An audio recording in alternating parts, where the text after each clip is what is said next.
Snowdrop raises money for pediatric cancer awareness and funding. We donate 60% of money raised towards finding a cure. That's at Children's Wisconsin, and 40% for scholarship of pediatric cancer survivors or current fighters that are going on to higher education. Snowdrop started back in 2012 with kind of my husband and a buddy of his who have been doing some crazy running. They were training for ultras. They were running back-to-back marathons and getting into some major running, but all with young families at home. Brian, my husband's friend, went out to a race in California and met Kevin Klein, who was the original founder of Snowdrop out in Texas, and learned about Snowdrop and kind of came back with this great idea that we would continue that mission, but in our area of Wisconsin. So they conjured an idea of running across the state of Wisconsin as our like kickoff event.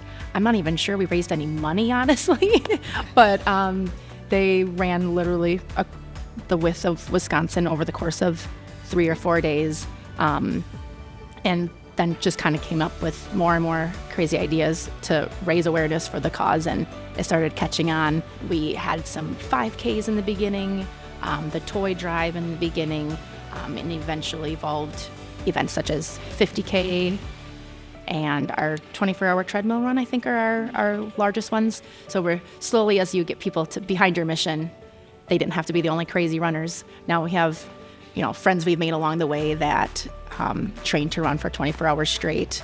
We have people running with Snowdrop gear on for 100-mile races they've done in the area, not even our events, but just to continue getting awareness of the mission. Putting one foot for the other. Putting one foot for the other is kind of the motto. A moment that sticks in my mind is when we can involve the families that we're serving and that we're fighting for. We do an event every year called Run Till You Snowdrop, and that's taking place this November. And every hour, over the course of 24 hours, we run in honor of a Snowdrop hero. Sometimes we have families of Snowdrop heroes that have passed speak on behalf of their son or daughter. Sometimes we have, current fighters or survivors come and speak to the people running on treadmills. So those moments are really impactful. 2019 was last year. We did it in person, and we're bringing it back this year. So I'm looking forward to seeing people together again.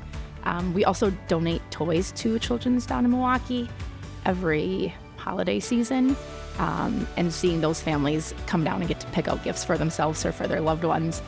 Parents who have been in the hospital for weeks and weeks on ends that don't get to go to a store, we let them select all the things that they need for the holidays, not even for just siblings too, not even just the Snowdrop heroes. So those moments are pretty impactful.